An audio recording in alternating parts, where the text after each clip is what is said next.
You're listening to Finding Your Genius Zone with Dirk Nevelle. With the help of successful individuals across industries, Dirk breaks down the unknown parts of every vocation while highlighting the importance of finding a career where you can leverage your natural skills, passions, and interests. Now here's your host, Dirk Nevelle. Hey everybody, this is Dirk Nevelle. Welcome to my podcast. On with me today is Joe Vilardi. Joe, welcome. Thank you. Glad to be here. Thank you. Joe is one of my first restaurant interviews, and I was excited when he was open to coming on. A little introduction to Joe. You know, my mom and stepdad have known Joe for a while, and we are a close family. And once in a while, we'll have a birthday or some celebration, and they're like, "Where do you want to go?" And I always, one of the restaurants I always wanted to go to was Joe's.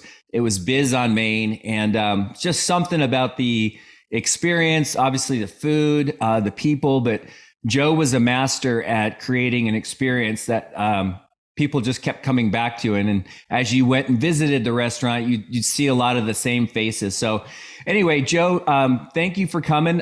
In your own words, maybe you can talk to the audience a little bit about what you do, how long you've done it, and we'll just kind of take it from there. Okay, well, I started in the restaurant business when I was 14. I started out as a pot washer. I had to actually lie about my age to get the job back in suburban Detroit. And then through the years, as I went through high school, I stayed in the same place, a big catering house where I worked in the storeroom. And then when I started college, I got a waiter's job, my first waiter's job. I worked from midnight till 8 a.m. at a place called Perkins Cake and Steak out in Ann Arbor. And then a few years later, I moved to New Orleans, and I worked the restaurant business down there for a while, and went back home to Detroit. And so I've been in the restaurant business ever since. I started, so I worked as a waiter. I had later on in my 30s, I had a catering business that I operated in Los Angeles. And then I moved up here to Seattle about 30 years ago, and got my first job was with the famous Il Terrazzo Carmine Smeraldo, the late Carmine Smeraldo. And I worked for him for 4 years. Then in 1998, I opened my restaurant on Main Street in Bellevue, Bis on Main. And, I just sold it 6 months ago, and I've retired. But it's been a long career. I'm almost 70, so I was in the restaurant business for 54 years. So. Okay. I love it. By the way, I think I might have made a mistake by pronouncing it wrong. You call bis? Bis, it's like bis. It means two, twice, or another in both French and Italian. A lot of people call it the bis. I don't care. I always say I don't care what you call it, as long as you call it. As long as you're paying attention. So, yeah. Okay. So you were born and raised in Detroit, is that right? Or Michigan?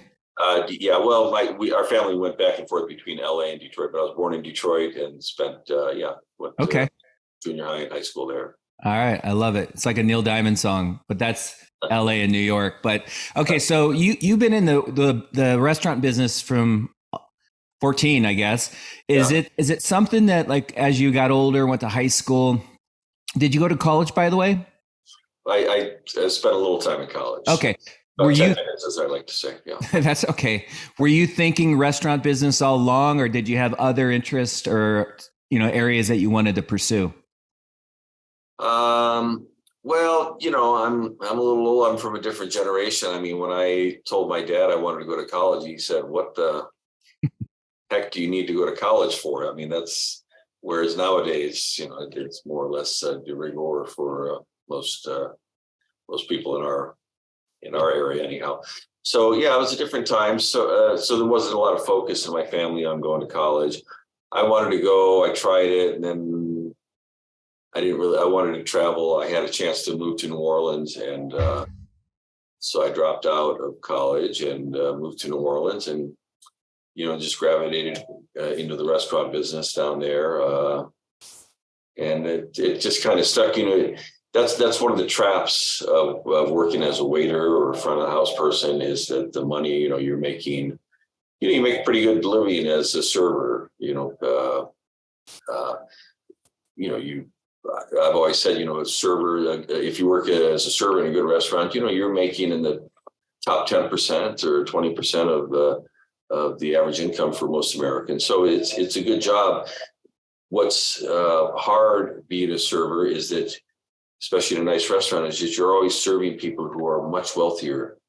And so then you develop sort of a longing, say, wow, that's some lifestyle that all these customers have. And why can't I have that? So, and in some ways there's a lack of self-esteem working as a server, but, in the European tradition, it's a time-honored position, and it should be, because being a server is not for everybody. As my friend Sid used to say, he used to always quote the Buddha. He said, not everyone can serve. Not everyone is born to serve. Being able to serve is a skill, and it's an honor sometimes. So I came to look at it in that way. And the other thing that I liked about working as a server is you could travel. You had you could go anywhere and be a server. Much like today, people like to work from home, or they can work. They could be in New Zealand and be working their job here in Seattle remotely. So in a way, there's a similarity to being a server. You can go anywhere and get a job as a server or as a cook, So there's the restaurant skill as it transfers to most anywhere in the world that you want to be. So that's an advantage. Back when I came up, it was also cash. You didn't have to claim your tips too much. And, so there are those advantages. Changed now, of course. Yeah. So I just want to make sure I'm following. So as a server, you're referencing like being a waiter or waitress, and maybe not a restaurant owner. So is that where you were a server for a long time and then ended up being an owner of a restaurant? Right. I worked as a server, and then, dining room captain, maitre d'. When I came here to Seattle 30 years ago, that's when I worked for Carmine Smeraldo. I was the dining room manager / maitre d' of the restaurant. And so, I had quite a few responsibilities as far as the wine list, the wine program, and then managing the staff, the front of the house staff. So, yeah, it's interesting what you said. And if you don't mind, I wouldn't mind going down that road a little bit, because it's kind of the basis of this podcast is, here you are in Main Street, Bellevue, and you have a very affluent, wealthy group that comes in, and your comments about like, well, wouldn't it be nice or, to be like that? But, what I found is that no matter how much money some people make, the happiness and being joyful in your job, I know a lot of very wealthy people that aren't happy at all. And my guess, though, is you really enjoy the environment and the culture of being in the restaurant. And was there ever, I guess, an awareness of, okay, maybe I wasn't born into a family or have a big company, but, you're providing this experience. I would think that would feel pretty good. I mean, comparing is the ultimate thief of joy. That's a quote. And you never win that race. But, at the end of the day, when I think about all the time I spent at your restaurant and just the experience and seeing people happy, celebrating life, that's got to be a pretty good feeling. Well, it took some time in my life, because as a younger man, I did have some self-esteem issues, that were related to being a server, because it wasn't as well respected, even though I was happy with the money I was making. But over time, I grew to understand that I was pretty good at the restaurant business, and I was very good at many of the jobs that are entailed in running a restaurant. And then I ended up, having a very successful restaurant for 25 years, and I made a very good living. And so, but it took a while for me to get to that point. And the thing that people considering the jump into the restaurant business is, not all restaurants are created equal. There's, a lot of times, you start a restaurant, you bought yourself a 100-hour-a-week job, and and you may not make that much money.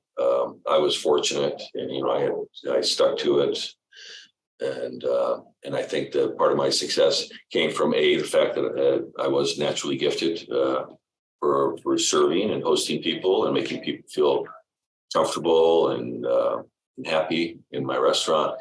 And also I was good at the technical side. In other words, the dotting the I's, crossing the T's. And I think that that combination of those two traits or qualities helped me be successful. But it is, people should know that it's a time consuming, it's a difficult job. There's no remote in the restaurant business because, you can't go online and serve somebody. Yeah, I get it. What would you say? I mean, just kind of cutting to the chase, you've been in the business for a long time. What's the hardest? I mean, maybe it changes based off the restaurant location or whatever, but what would you say to somebody who's dead set on opening up a restaurant? They have a passion for it. What is the hardest part about? Is it hiring good people? Is it dealing with, a shift in the economy and then people don't want to spend a lot of money on expensive? Like, what would you say the hardest part of your job is? Well, certainly staff is right up there, especially at our present day and in our community, at least, but I'm sure it's pretty much the whole industry, finding kitchen staff. When the COVID came, so many people have dropped out of the restaurant industry, and you need to have good cooks. You need to have dishwashers, cooks, prep cooks, chefs. It's a lot of moving parts, the restaurant business. Then you have the front of the house people, and in my experience, they're a little easier to find because it's usually better money for the front of the house. They work fewer hours and maybe make the same as a cook might work 50 hours, a waiter would work 20 hours, and they make about the same money. That's changing, of course, over the last few years. There's more equity going forward in the restaurant business, but it still kind of holds true that the cooks are going to work longer than the servers. But so finding staff is very difficult, and finding good staff. I can tell you that, like in Bisson, Maine, over the last 5 years before I left, we must have gone through 10 or 12 sous chefs. These are guys that they're not the chef, but they're not a cook. They're somewhere in between. They're the ones that are supposed to be on the line, helping the chef control things. And they're just hard to find because it's either you're going to be a chef or you're going to be a cook. Nobody really wants to be the middle guy.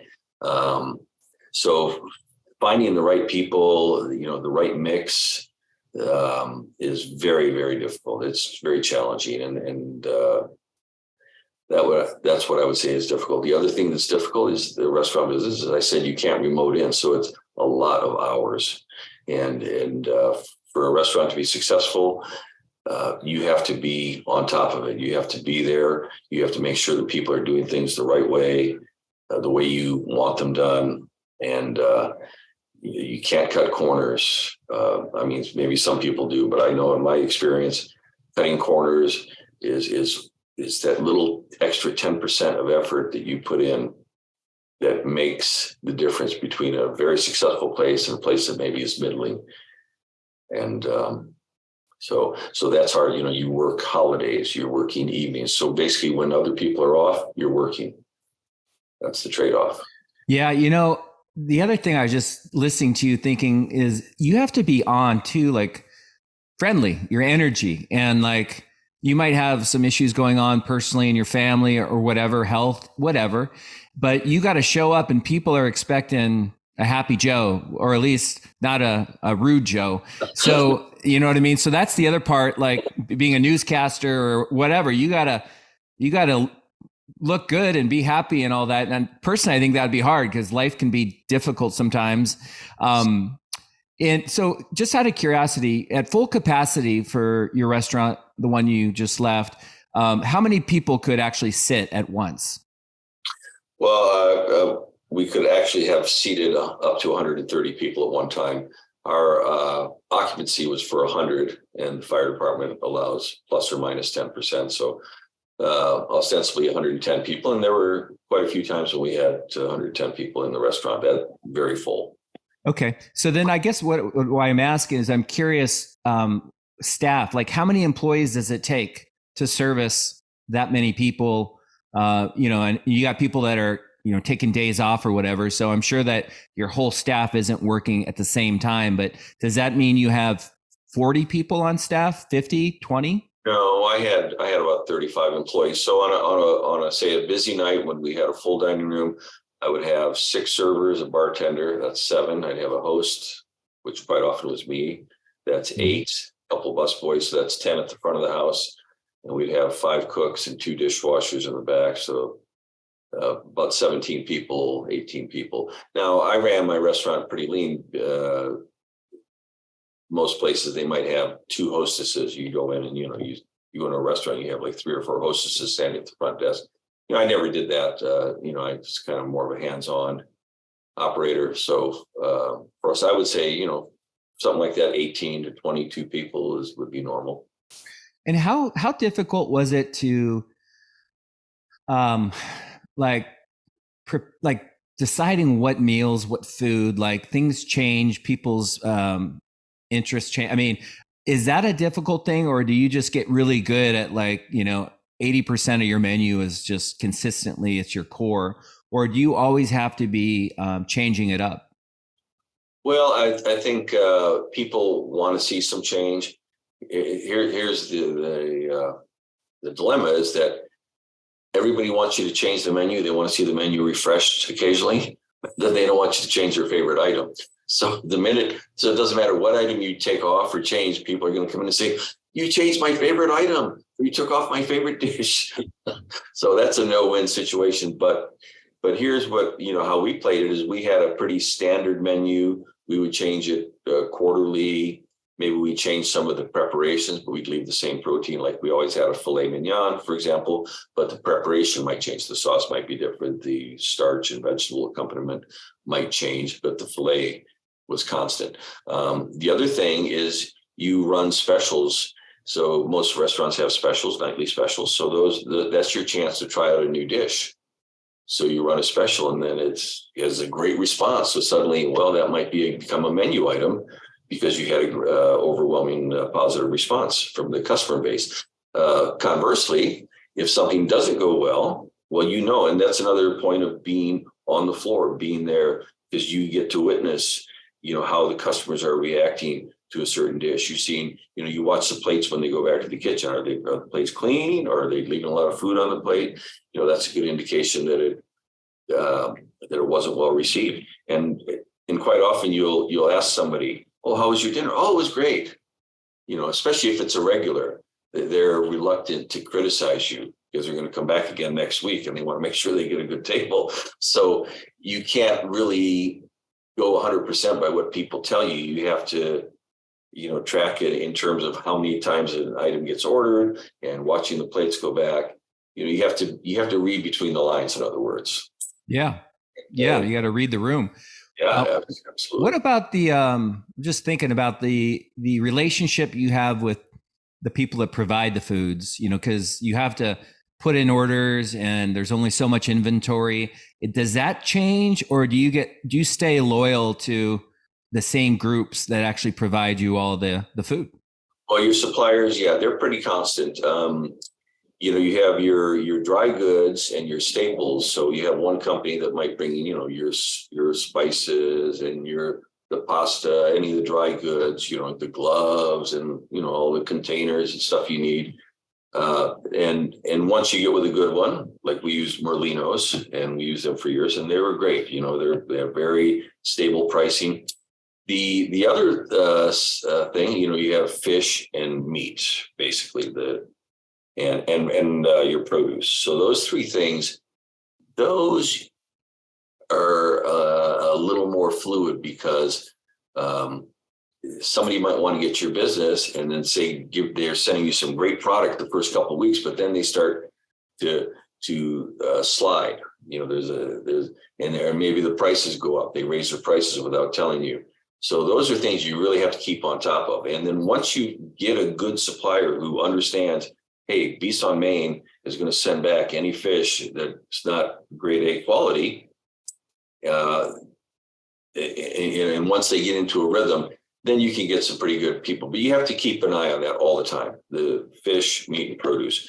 So, and like, for example, we used 3 or 4 different fish providers because, some people have a certain kind of product or the pricing. We get better pricing from Ocean Beauty today on shrimp, but they're high on halibut. So we're going to get our halibut from another guy, stuff like that. And that's something as an owner, you're checking your prices, make sure, hey, why did the price go up on this? It's very important to keep your prices in line and know what you're paying, and knowing what a plate of food, what it costs when it gets to the customer. How much that halibut costs us to serve. Yeah. So a lot of moving parts, like people, food, the alcohol. I'm just thinking, even with COVID shutting down, but when you're running a restaurant, does it usually, I don't even know if there's a formula, but if you can break even on the 20th day and then the last 10 days is profit, like, is that even something that you think about or track, like, as far as when we're good? And then, well, I never thought of it in those regards. I was pretty fortunate. I had a pretty reasonable rent for the 25 years. So, I went by monthly gross. How many dollars are we averaging per month or per day? I like to think, I would think of my rent. There were plenty of days where I could ring my rent in one day or more than my rent. So, that's good. But I never lost money at Bisson Maine. But it can be, it's easy to lose money in the restaurant business. Yeah. Not sure how to answer that. Because I was different because I did the books myself. I ordered all the wine and liquor myself. I had the chef order the food stuff, of course, but I paid all the bills. So I knew what I was paying. I kept track. You got to keep track of your money. One bit of advice I can offer to someone who's starting out is pay your bills every week. Because what can happen is, you get your money coming into your account every day. Your credit cards get downloaded, and then the money goes into your account a day later.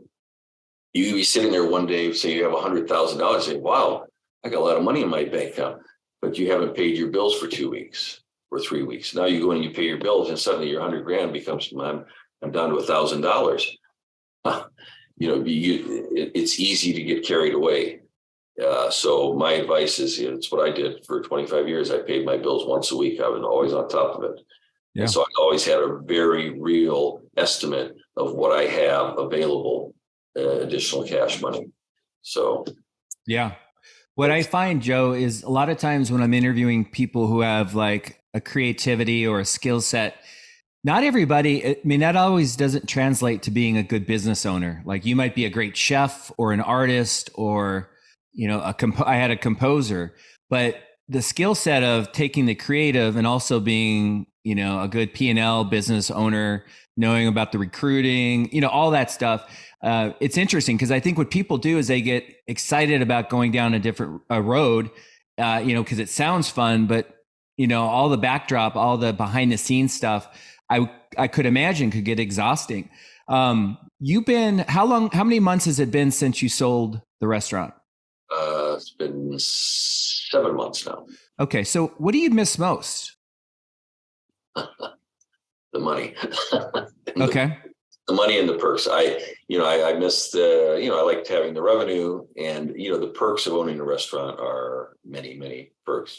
For example, hope the IRS isn't listening, but I never paid for a bottle of wine in the last 25 years.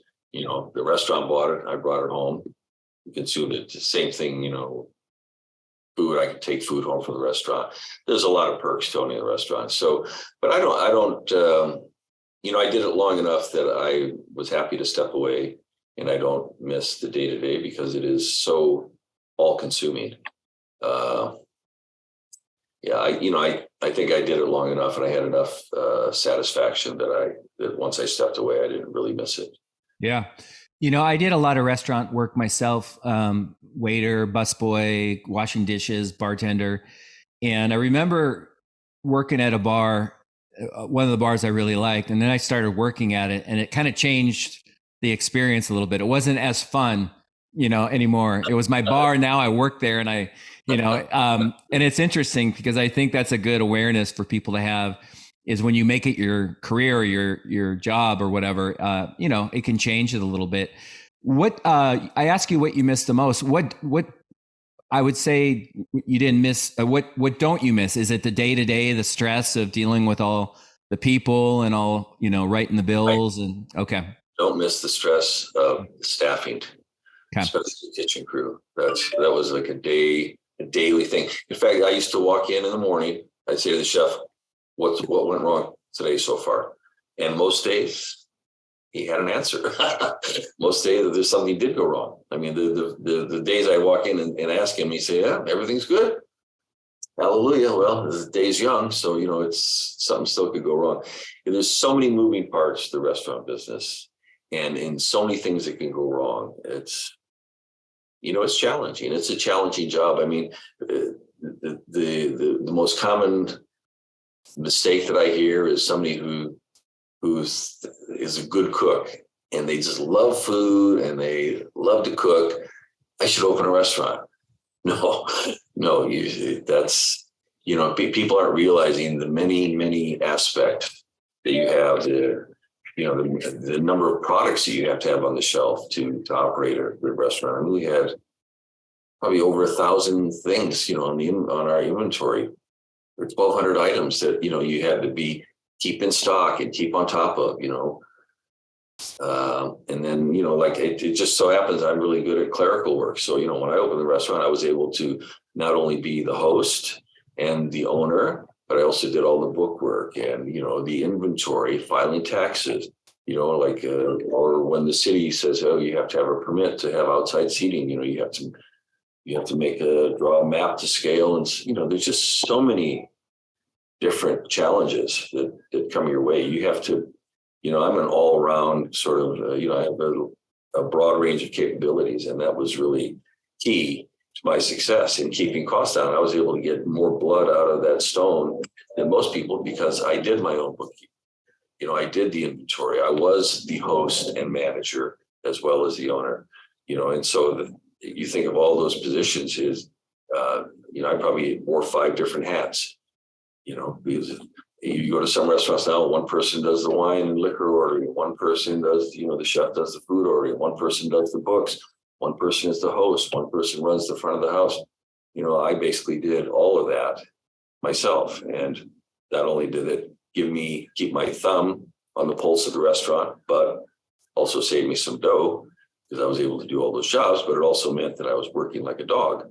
When I first opened, I had a partner, Michel, hence the name Beast, because it means two, twice, or another in French and Italian. He's French, I'm Italian. But after a year, he wanted out. So, and I went from working about 45 hours a week to working 80 to 90 hours a week and I did that for quite a few years. I can also tell you that in the 25 years I was open, I never took one time I took more than 5 days off. One time I went to Italy and I was gone for 10 days. But other than that, you can't go for that long. You need to be there. Because there's payroll. I did the payroll. So, I couldn't, if I planned a trip to go out of town, I had to make sure I planned it around the biweekly payroll. So I'd be there to make payroll, because otherwise people aren't going to get their check. Yeah. A lot of responsibility. I'm listening to you right now. And for me, I don't think it would be a good fit. I like my tapping out and my ability to go somewhere and not feel stressed out. You said you went to Italy for 10 days or whatever. 10 days, but that was the longest I ever took off. Yeah, I think that's really good for people that are listening to Joe right now. Is it's not just a job, it's a lifestyle, I would think is the word.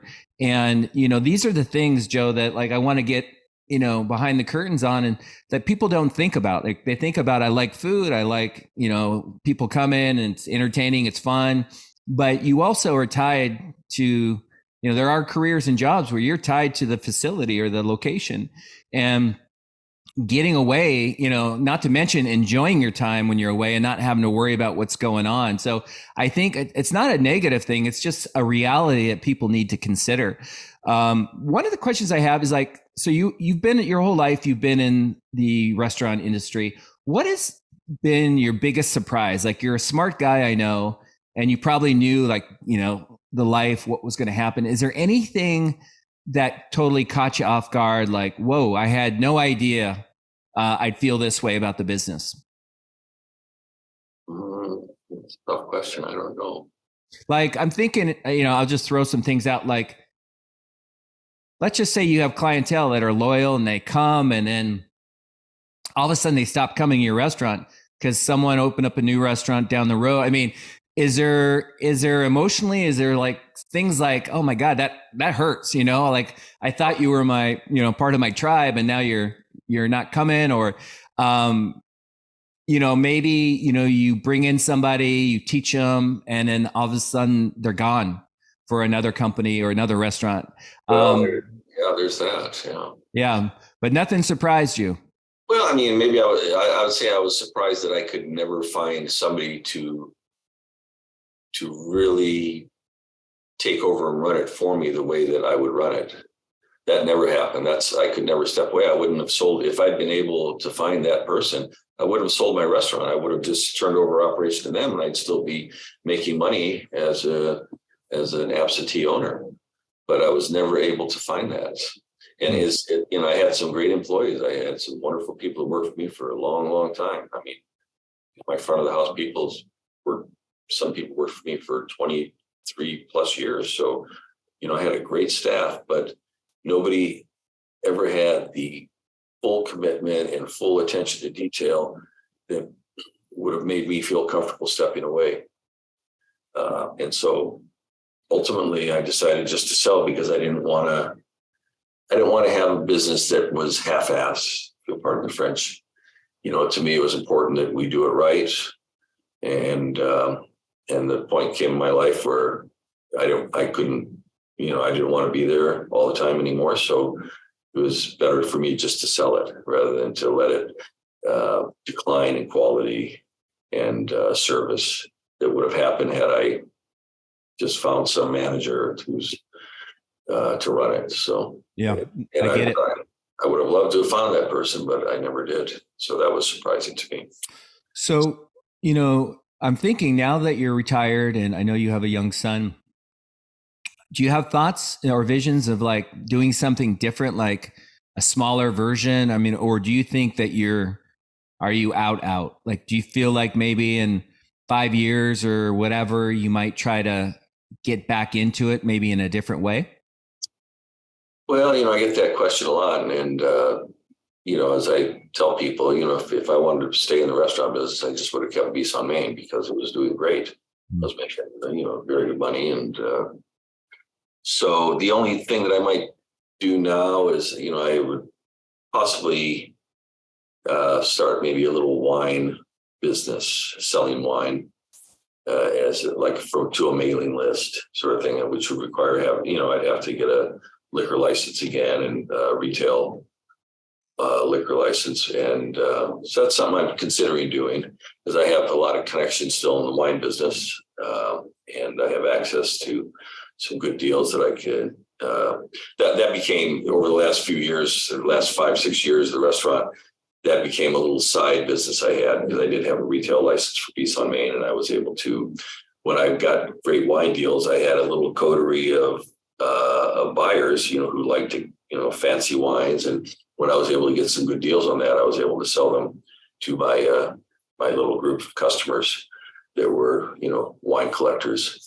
So that's something I might step into, and I'm being encouraged to do so by some of my friends who are in the wine business and think, oh, you should do that. So but right now I'm enjoying being off and, taking care of my children, my 13-year-old and his brother. So awesome.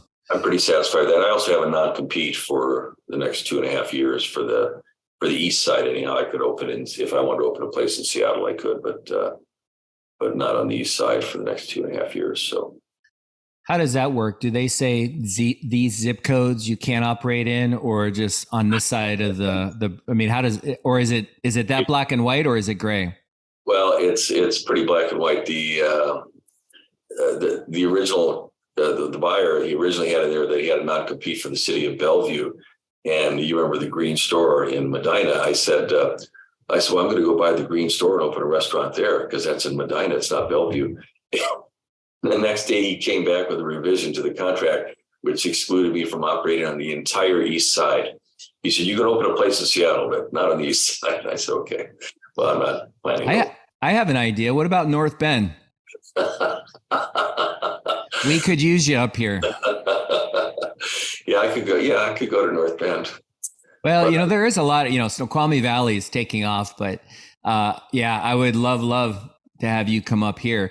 So as we wind this down, are there any, you understand kind of what I'm trying to do here. Are there any questions I haven't asked you that I should have, any advice that you might want to give to somebody that's dead set? Like, for example, like picking a type of, Italian, French, where does that come into play? Or do you just kind of pick what you like that you're passionate about? Location, would you recommend in the city, out of the city? What is your advice to somebody that's like, nope, I'm going to do this. There's nobody that's going to, stop me from doing this. Imagine your son who's 13 and in 10 years, he's like, hey, Dad, I want to do this. What would you tell him?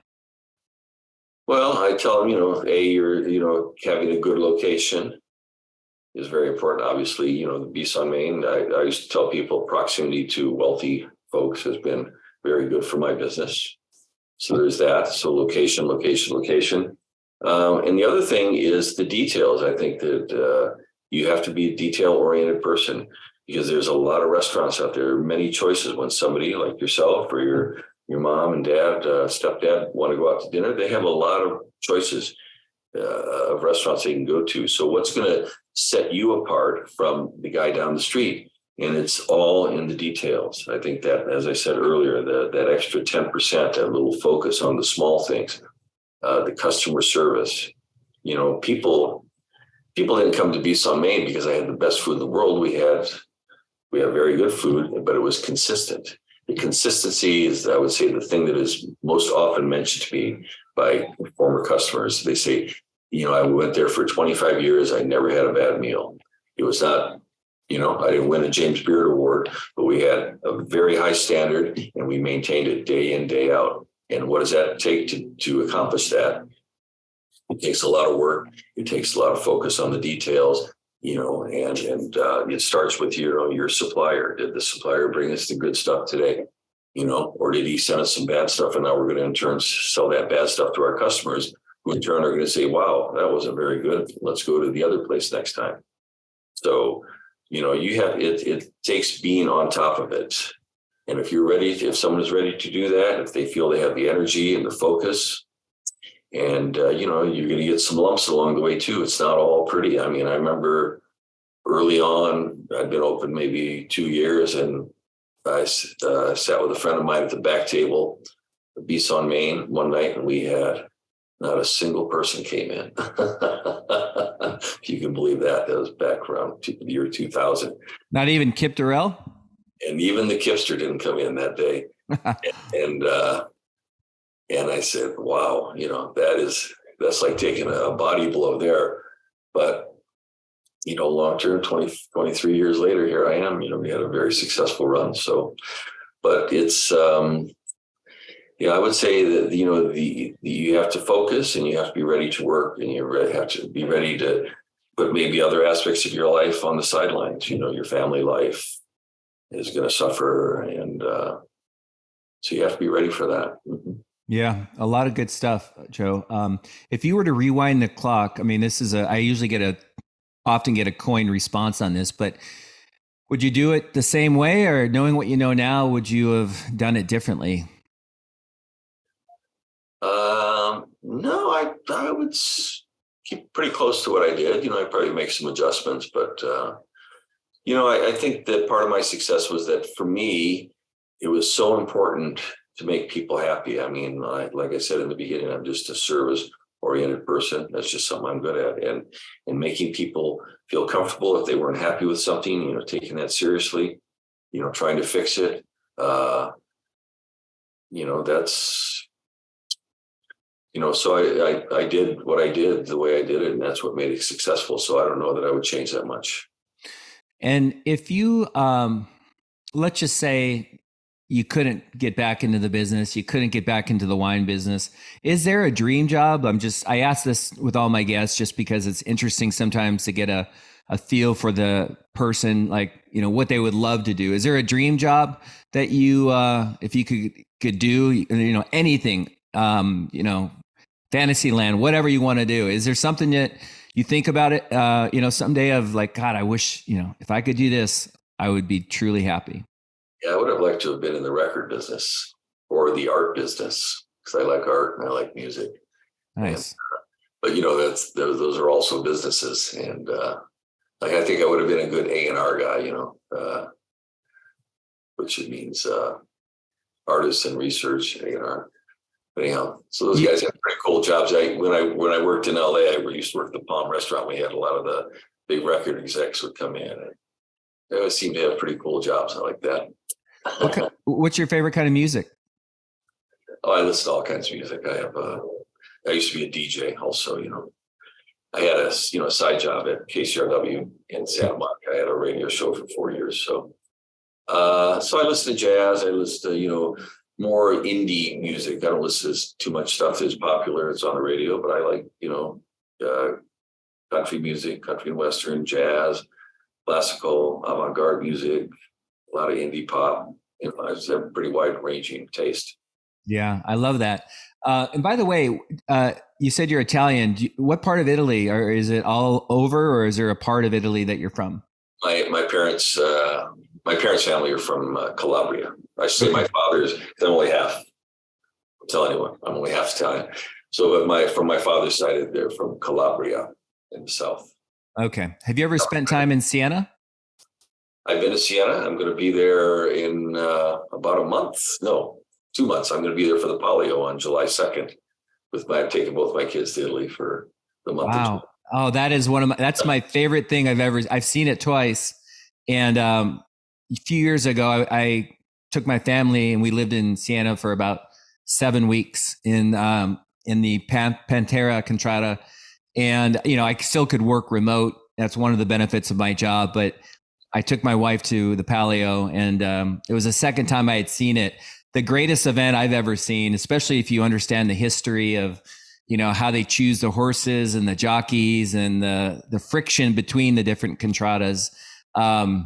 That's really cool. You're taking your kids. Are you staying inside the city walls? No, we have a villa about an hour, 15 minutes south, and okay.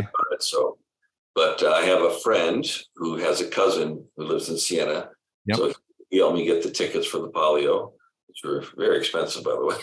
Yeah. See how expensive it was, but we're going to go, and then he's going to go with us on that day on July 2nd and kind of shepherd us through the day. Nice. So yeah. Do you know which contrada he's in? I don't. Okay. I got really close with there's 17 of them, right? Yeah. I got real close with the Bruco Contrada, the Caterpillar. And when I was there out of college, and I spent a few weeks I was poor as can be, but I remember one night I slept underneath the bleachers after the Palio, and they were starting to get rid of the sand. I had drank a little too much Chianti, but I remember, I had no money. So I usually slept outside, but I tell you, Siena is my favorite city in the world. So have fun. And if you have an extra spot, I figure I might be able to come with you. I would love that. So. Okay. Sounds good. Hey, well, Joe, I really appreciate it. You gave a lot of great information, and I know you're very good at what you do. I hope you enjoy retirement, and really appreciate you coming on. Thank you. I appreciate being here. All right. Take care.